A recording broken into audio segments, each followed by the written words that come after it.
हाय PWD candidates. ये जो news मैं आपके सामने लेकर आना चाहता हूँ, अभी आपके सामने अछूती नहीं है। जैसे ही ये न्यूज़ मीडिया में वायरल हुई, मैंने इसको लेकर इंस्टा पे एंड टेलीग्राम पर आपको खबर दे ही दी थी, लेकिन मुझे नहीं लगा था कि बड़े बड़े मेन स्ट्रीम चैनल्स भी जो कि नीट रिलेटेड कंटेंट पोस्ट करते हैं, वो भी एक पीडब्ल्यूडी स्टोरी को कवर करेंगे, और उन्होंने किया, जो कि अच्छी बात है। लेकिन इससे ज्यादा मुझे अच्छा तब लगता है जो वो नॉर्मल पीडब्ल्यूडी कैंडिडेट जो सच में विकलांग बच्चे हैं, उनके बारे में भी कोई जानकारी अपनी मेन स्ट्रीम वीडियोज में देते और उन बच्चों को भी सहायता और मदद करने में आगे की तरफ बढ़ते। आई होप कुछ दिनों बाद वो ये चीजें नोटिस करेंगे और उस पर बात करेंगे। चलिए खैर, मैं इस टॉपिक पर बात कर लेता हूं कि ये जो घटना जौनपुर में हुई, मैं बच्चे का नाम नहीं लूंगा क्योंकि अब आप उसका नाम शायद जानते ही होंगे। वो नीट एडमिशन के लिए उस बच्चे ने पीडब्ल्यूडी सर्टिफिकेट बनाने की हर एक कोशिश की, बीएचयू गया, हर तरह से अपना असेसमेंट कराने की कोशिश की, हर तरीके से हर रास्ता अपनाने की कोशिश की कि उसको पीडब्ल्यूडी सर्टिफिकेट बन जाए और उसके बेसिस पर वो कम कट ऑफ पर एडमिशन ले पाए। और उसके बाद जब उसको उसकी सारी जो है कोशिशें निराशा में बदल गई, तो उसके बाद उस बच्चे ने एक ऐसा स्टेप लिया जो कि उसे कभी नहीं लेना चाहिए था, और आप में से किसी भी बच्चे को नहीं लेना चाहिए अगर आप नॉन पीडब्ल्यूडी हैं तो। क्यों? कि बेटा, विकलांगता देखकर आपको ये लगता है कि बच्चा रिजर्वेशन लेकर एडमिशन ले पाता है, लेकिन बेटा उस विकलांगता के साथ जीवन भी जीना पड़ता है। उस विकलांगता के साथ हमें डिस्क्रिमिनेशन भी झेलना पड़ता है। उस विकलांगता के साथ हमें डे टू डे लाइफ में बहुत बहुत सारे चैलेंजेस भी माफ कीजिएगा, झेलने पड़ते हैं, जिसका कोई भी हिसाब किताब कोई रखता नहीं है। और क्योंकि सबकी अपनी अपनी स्ट्रगल है, तो किसी को क्या ही फर्क पड़ता है किसी के स्ट्रगल से। लेकिन हाँ, उसको सक्सेस कैसे मिल गया, ये सक्सेस सभी को बहुत चुभने लगता है। इसी प्रकार से पीडब्ल्यूडी बच्चों का जो रिजर्वेशन है, ये भी बहुत लोगों को चुभ जाता है, और इसी में उनको ये काफी चकाचौंध नजर आई, और उस बच्चे ने गलत तरीके से अपने पैर को जो है शक्त विक्षत किया ताकि उसको एक सर्टिफिकेट बन जाए।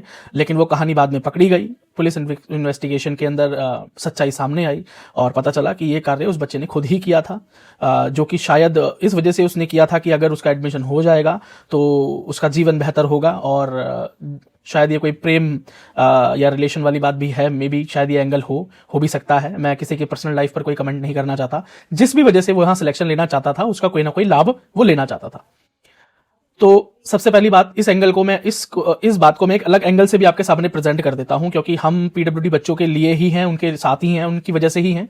तो मैं एक अलग प्रोस्पेक्ट भी आपके साथ लेकर आता हूं। ये तो हर कोई कहेगा कि नीट का ये ऑब्सेशन ठीक नहीं है, और नीट के लिए ये नहीं है, एमबीबीएस के लिए ये नहीं करना चाहिए था, वो नहीं करना चाहिए था। सबसे पहली बात, एमबीबीएस में एडमिशन लेना इतना आसान नहीं, कॉम्पिटिशन बहुत टफ है। दूसरी चीज, प्राइवेट एमबीबीएस करना हर किसी के बस की ही नहीं है, शायद टॉप 5% ही ये काम कर पाएंगे, क्योंकि इतना महंगा जो है भारत में एमबीबीएस करना। ठीक, आपने एमबीबीएस को खुद ही एक इतने ऊपर हाई स्टेक दे रखे हैं। खैर, एमबीबीएस करने के बाद क्या होता है भविष्य में, वो तो सबके सामने ये बात क्लियर नहीं है कि भविष्य सिक्योर है भी या नहीं, फाइनेंशियली सिक्योरिटी मिलती भी है नहीं, लाइफ में पीस है या नहीं, इवन चैन की नींद भी सो पाता है एक डॉक्टर या नहीं। वो खैर उन बातों पर तो कोई डिस्कशन होता ही नहीं है। अगर उनको मेन मार्केट में लाया जाएगा तो ये चकाचौंध आपको कम होती हुई नजर आएगी।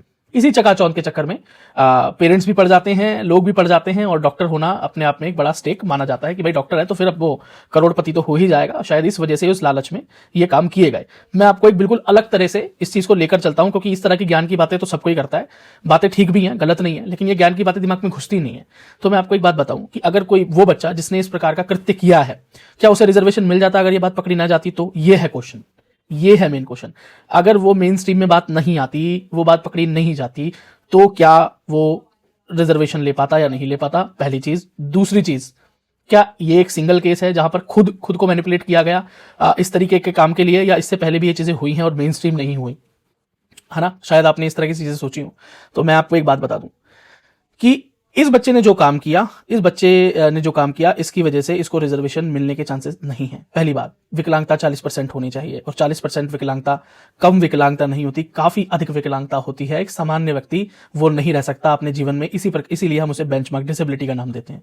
तो उस बच्चे ने जो किया, गलत किया, इसकी वजह से उसका पूरा जीवन बर्बाद हुआ, उसका परिवार की हानि हुई, मान प्रतिष्ठा की हानि हुई, और ऊपर से जो जग हसाई हुई है उसका कोई भी अब कंपनसेशन नहीं है। ठीक है। दूसरी बात, अगर आपके मन में इस प्रकार की कोई भी कृत्य करने की बात आती है तो आप ऐसा मत करना, क्योंकि बेटा एक बार एमबीबीएस में एडमिशन लेने के बाद आप कोई सेलिब्रिटी नहीं बन जाते हैं, आप जो है वो भारत के सबसे अमीर व्यक्ति नहीं बन जाएंगे। आपको लगता होगा कि लाइफ में स्टेबिलिटी आ जाएगी, पर ऐसा नहीं है। अगर आप नीट में मेहनत कर एडमिशन नहीं ले सकते खैर इसके अंदर भी कई चीजें हैं जो कि आप मुझे कह सकते हैं, पर जो भी है मेहनत का तो कोई अल्टरनेट नहीं। एमबीबीएस में एडमिशन लेने के बाद सब इक्वल हो जाते हैं, चाहे वो पीडब्ल्यूडी हो या हो नॉन पीडब्ल्यूडी, सभी लोग इक्वल हो जाते हैं। आपको पूरी मेहनत करनी पड़ेगी। जब मेहनत करने का तरीका आपने जाना ही नहीं, नीट एग्जामिनेशन में भी आप अच्छा स्कोर नहीं कर पाए क्योंकि आपने मेहनत नहीं की, तो आप वो मेहनत करने का जो तरीका है, जो हैबिट है, वो एमबीबीएस में आते ही कैसे डेवलप कर लेंगे? आपको लगेगा अरे हो जाएगा, एक बार एडमिशन हो जाएगा, तो नहीं होता। सालों साल बच्चे एमबीबीएस कॉलेजेस में पास होने के लिए स्ट्रगल करते हैं। इवन पीडब्ल्यूडी बच्चों का स्ट्रगल तो कुछ नेक्स्ट लेवल ही होता है। आपको वहां जाने के बाद बिल्कुल भी ऐसा नहीं लगेगा कि मेरे जीवन में कोई बदलाव है। हाँ, शुरुआती दौर में रिश्तेदारों, दोस्तों, यारों और घर परिवार में आपको कुछ इज्जत का माहौल देखने को मिलेगा, लेकिन वो माहौल 5 महीने 6 महीने बाद बिल्कुल शांत और नॉर्मल हो जाएगा। फिर आप उनके लिए कोई विशेष व्यक्ति नहीं रहेंगे। आप उन सबके लिए एक विशेष व्यक्ति इसलिए थे क्योंकि उन्होंने कोई भी इस प्रकार का सिलेक्टेड बच्चा देखा नहीं होता आसपास या अपने परिवार में। जब वो देख लेते हैं, 6 महीने बाद उनकी भी रियलिटी से एक्सपोजर हो जाता है और आपका भी हो जाता है, तो फिर आपके लिए वो कोई नई चीज रह नहीं जाती। मैं आपको ये बात बिल्कुल सच बता दूं, आप जब चले जाएंगे, एडमिशन हो जाएगा, उसके बाद आप इस चीज को महसूस कर पाना, ठीक है? तो ये लाइफ टाइम ग्लैमर है? बिल्कुल नहीं है। मेहनत के बिना तो आप अच्छे डॉक्टर बन ही नहीं सकते। मेहनत के बिना अच्छे डॉक्टर नहीं बनोगे, मेहनत नहीं करोगे तो अच्छा अर्न नहीं कर पाओगे। इस बात में कोई भी दो राय नहीं है, कोई दो राय नहीं है बेटा। एक डॉक्टर मतलब नॉर्मल डॉक्टर बनोगे तो फिर आपसे अधिक तो कोई दूसरा प्रोफेशन में भी लोग कमा रहे हैं ना, ठीक है? और इतना ही पैसा है बेटा अगर डॉक्टर बन जाने में, या इतना ही फेम है, तो फिर लोग यूट्यूब पे क्यों आते हैं? यहां क्यों पढ़ाते हैं? एमबीबीएस डिग्री होने के बावजूद भी एज अ टीचर क्यों आ जाते हैं? क्यों उसे छोड़ देते हैं?